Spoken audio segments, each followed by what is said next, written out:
Hello, everybody, and welcome back to another episode of Full Court Press. We are once again joined by our special guest, Brady Henderson. Thank you for joining us, Brady. Pleasure to be here. And for our first game of the day, we have Henderson Levesque taking a very easy win over Rams Alexander. Brady, you want to shed some light on this? Well, coming into this game, this was probably one of our most important games to win of the year. We were coming in 3-3, facing the number 3 seed at the time, Rams Alexander, and this is a must-win game for us. We had a tough week last week against Breen Kittredge. That was not a very good showing from us. But coming out of the gates in this game, our defense is really what took over this game for us. We held Rams Alexander to 30 points, which is good for a team that's really good at offense, with Cooper putting up nearly 30 points himself every week. And just overall, it was a pretty good game for us. Anything you want to say, Jake? Yeah, I think you touched on the defense was outstanding for us. Cooper did have 19. We kind of forced them to take a lot of shots because we really kind of took away their other options. JJ and Mikey, as talented as they are, they didn't really score too much. Person I really want to talk about on the defensive side is ND. He had a really good game. He did foul out, but he played great. He shut down Cooper at times too, which is incredibly hard to do. But another thing I want to talk about is our offense. Brady, as good as you are, I think we're just proving that the whole Brady is our whole team narrative is not true at all. Noah and Jelani continue to excel offensively, and we're just looking really good. Yeah, I don't really have to do much on offense as our team because we have so many options now that are popping up that can score the ball. Noah is way better at finishing his shots than I am. Jelani can hit a shot from anywhere. Jake is obviously hitting all of his double pump layups, so works every time. This was a tough game because even though our defense started off well, getting multiple steals on the press, we just weren't finishing. It says we lost by 12 points, and we missed 13 free throws. Mm-hmm. We literally went 2 for 15 on free throws, and not to mention all the missed layups we had. So just a really poor game from us in general. Yeah, free throws win championships, so Rahim, you definitely got to practice. I've been doing my practice, coming back the free throws, but it's really good to see Noah and Jelani on the score sheet. I think that's a few weeks in a row, and they're really putting in that work as the role players for a good 8 to 10 per week. Mm-hmm. But this game was also really low scoring, only 30 points out of Rams. Going into the season, that looked like an offensive powerhouse. With you being a good scorer, you guys had a good starting 5. That would, I think, put up 60 to 70 per week. But only putting up 30 is kind of tough. I think once Quinn Campbell comes back, we'll have enough. We'll have a good shooter on our side. Yeah, the three's going to fall for the rest Quinn. of that 30.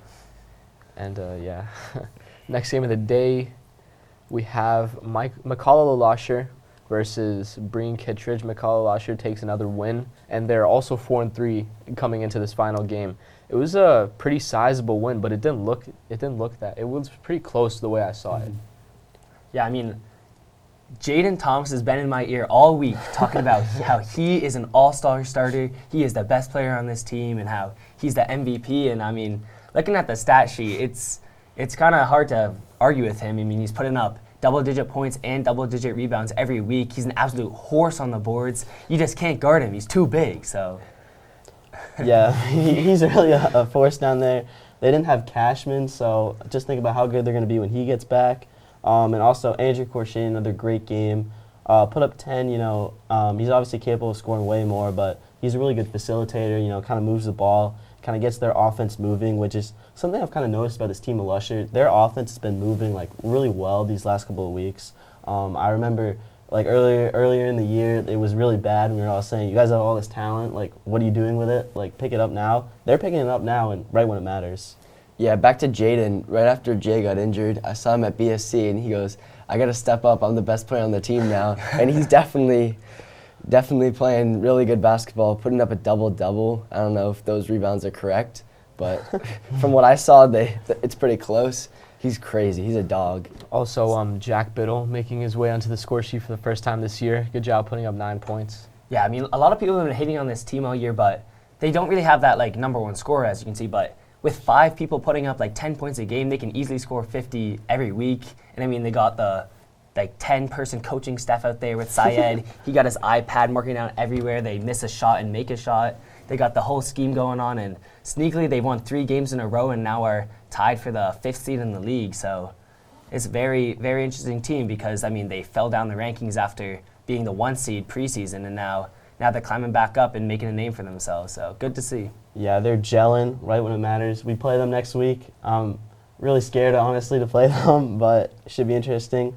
But Team Breen, great game from Tim. You know, we've been talking about how he's capable of scoring more. He kind of played more of a facilitator role this year. Put up 19. Great game from him, because I think Team Militia, we saw how good Max has been these last couple of weeks. Obviously, he still scored 11, which is a great game. But they did take away a lot of his shooting and his scoring ability, and I think that's one of the reasons why they got to a big win this week. Yeah, shout out to Drew Gray, the coach, for the box and one.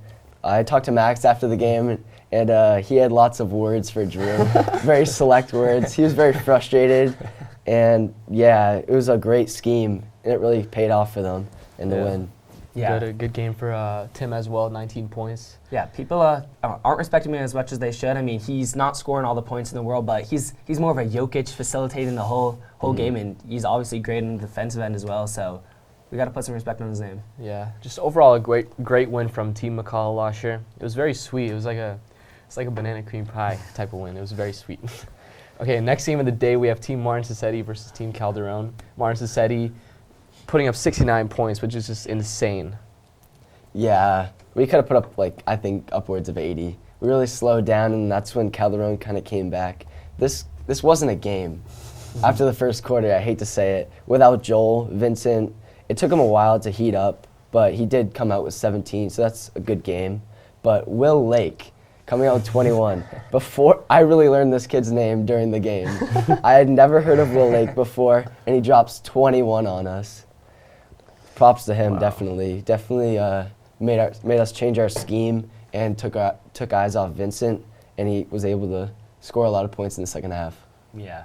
Yeah, I was really excited to see that. You know, they really need a third guy. I think Team Calderon is honestly kind of boring to watch sometimes, because they're just so, Vincent and Joel, top heavy. They just get the ball and shoot every time. So I think that's going to make them a bit more of an exciting team. But also, AJ, where was the defense in this game? I mean, you guys put almost 70 points up. They put almost 60 points up. I believe this is the highest scoring rec ball game by far this year. Like I said, we kind of won this game in the first quarter, and you kind of lose focus, and that's kind of what happened. So yeah, it was low scoring in the first half, and then we really opened the floodgates. But then Calderon made a huge run. We were up 17, and it was cut down to 6. At the beginning of the fourth quarter, we were only up 10.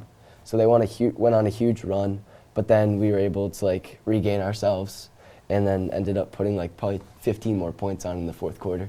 So it was really all falling, but both teams weren't playing much defense. I mean, we can't finish this without talking about Gray. I mean, he was on me and Jake's team last year. We made sure before the draft we wanna make sure we can get Gray, because I mean, I'm his next door neighbor. I play hoops with him every day, and he can cook me no matter what. He knows all my moves, and I can't guard him. And I mean, we haven't seen a ton of scoring out of him this season, but then recently we've seen a game of 23, this game of 24, and Gray can absolutely stroke it from deep. He is a shooter. And he's a big body too. I mean, he's like a Grant Williams. He can guard any Giannis type player.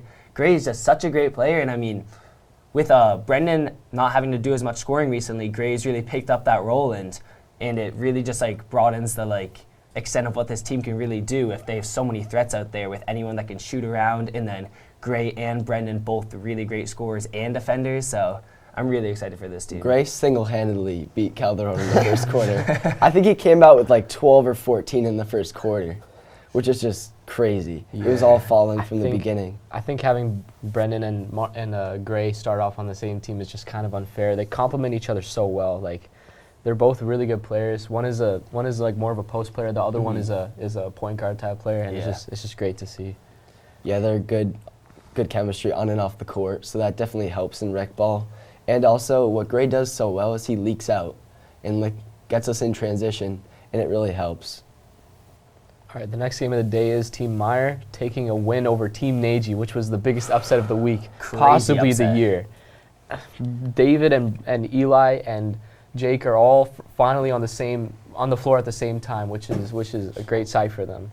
Yeah, this is I think the third game that their big three has played together, and they're 3-0 in those games, 4-3 in the season. So without those big three, I mean, it's a little tough for them, but all three of them are great players. And I mean, David has been consistently putting up 15-plus points a game. It was a little tough to see him last year. I thought he was going to be a great player last year, and he averaged less than 10. I don't know if he put up more than 10 in a single game. And now this year, every single game, I see him at the top of the score sheet, putting up 18, 19. And he's just a great player. And I mean, combined with the Eli, who's one of the best players I've seen in some school ball a couple years ago, and then also Luke Brackett's absolute intensity on the defensive end. It's just a great sight to see that Myers finally taking the role in crushing Team Nagy.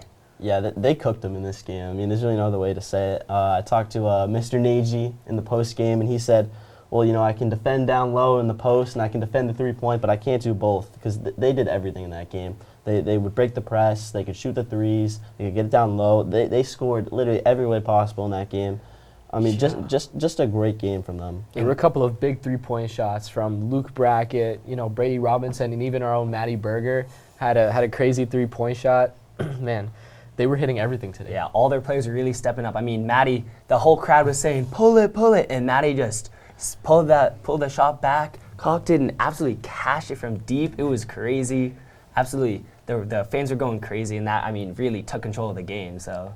Mm-hmm. Yeah. Put some respect on his name. Not to mention their defense. Yeah, I'm beginning to notice that the fans really win you the game. Like, if you have the crowd on your side, you have so much momentum, because like everybody's like on your side, wants you to do good, and that like puts me over the top. At least I've noticed. But it's really good to see Eli. He's been kind of faint this whole like rec ball season, but coming out with 17, he's really putting up his like points that we know he can every single week. So I'd like to see him continue to do that, especially with like all three of them. Mm-hmm. They have really good point spread. I don't know where Jake or how well Jake did, but like his play style is more like facilitating. So I'm really glad that David and Eli were able to like connect on the buckets that Jay was giving them. Yeah, I mean, we already said a great game from them. I mean, even Greg said after the game, you know, when they have their big three, no one in the league can stop them. But I'm very concerned about Team Nagy. I said 4 weeks ago that they were the best team in the league, and ever since then, they've only proved me wrong. They've played 4 really not great games for them, so they have to pick it up. Absolutely. The next game of the day was a very interesting game. It was Lombardo versus Cespedes. Cespedes takes the win by 9 points.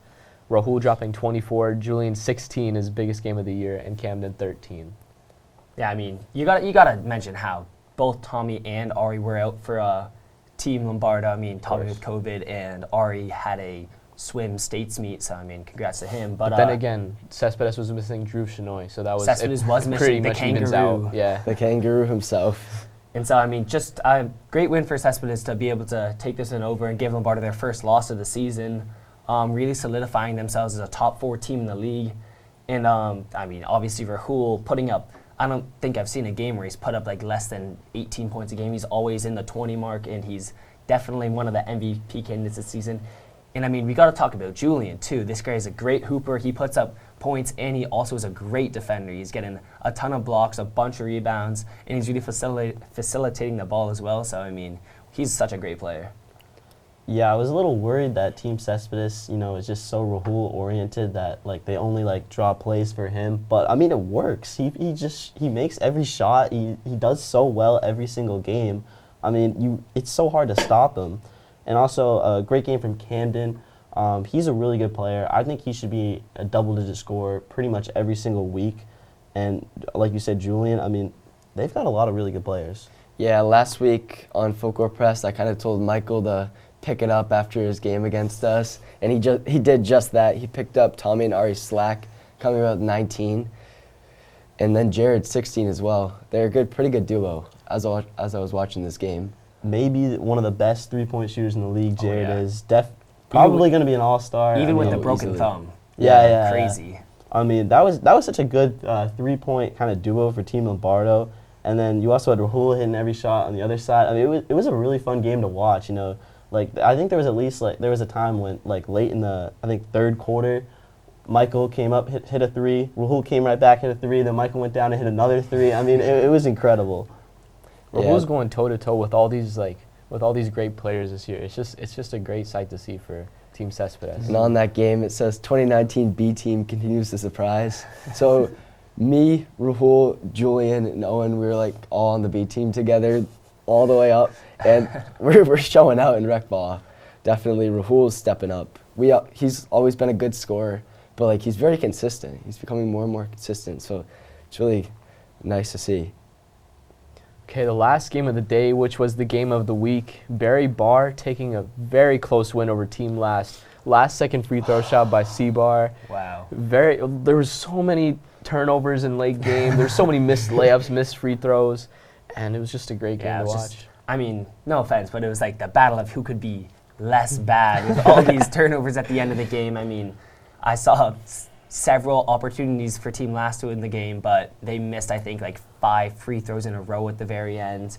And then, I mean, there were so many turnovers, and James Barry hit the bottom of the rim on a layup. So it was an intense game, and I was live streaming the whole thing on Facebook, and we got a bunch of fans in there, so it was just a crazy game overall. Oh my God! Season is on the line here. Questionable foul call at the end. C-Bar with everyone in his ear just hits that final free throw and seals the game for Team Barry Barr. But also, even though Esta had a good game, he missed a bunch of free throws at the end, which he was beating himself up over. We'll look for him to make a comeback next week because he doesn't let that kind of stuff slide. Yeah. Yeah, truly a heartbreaking loss for Team Last. I really thought they were going to do it. They were leading most of the game, and then they really just let it slip at the end They were up there. by like 10 plus, I think. Yeah. It was really disappointing to see, but it is what it is for them. Good game from Team Barry Barr. Great game from OT as well, 19. But they're really feeling confident now. Like James Barry, he said he could take anyone in the league. OT said that they're going to win a lot of games. So they're really feeling themselves after this win. Absolutely. Great to see. We'll see if it continues. I don't think it will, but they could go ahead and prove me wrong. We cannot wait for that highly anticipated James Barry versus He-Math matchup in the last week.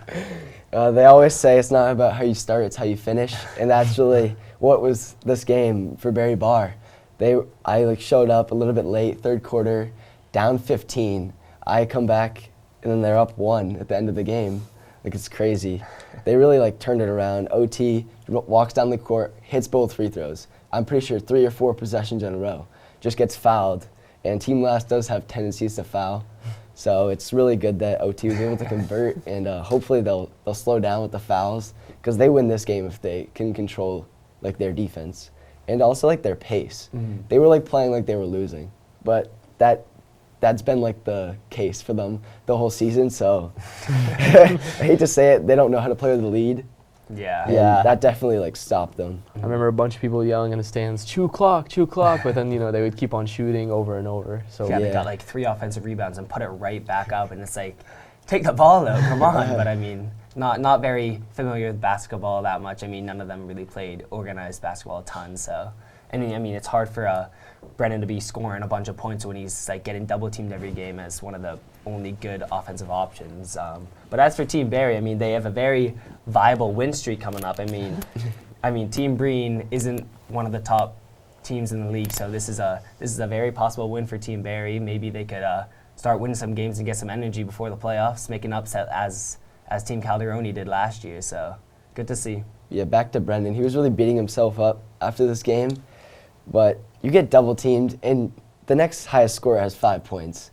What can you ask? Honestly, all eyes are on you. You have to literally make every single shot like Rahul does. You need to make every single shot for it to be a good game, and that's just so tough when you're the only scorer or somebody that knows how to make a layup consistently. I think him and Seabass are very consistent players, but Seabass is not on the scoring sheet.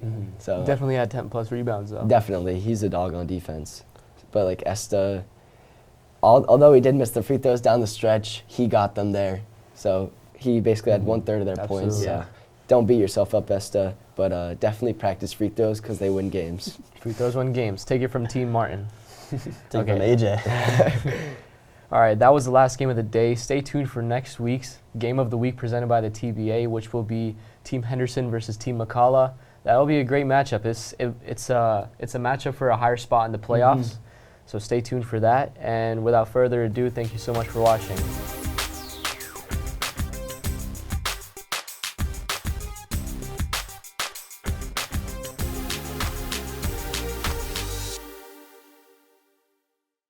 Meow. All right, game hey, right Jake, now. you got it. Nah, I thought you were. Nah, I have banana cream pie, Like, bro. I There's was no on way the you're free throw gonna say line. that. Everybody was meowing at me. They're like, meow, meow, meow. Just rack them up. They're like, meow, meow, meow, meow, meow. Give me the Keep on munchkins. Say it until it gets bro. weird. Give me the Stackable. munchkins. Rahul They're like, MVP. meow, meow, meow, meow, meow. Just count them up. Count it up. Count it. Meow.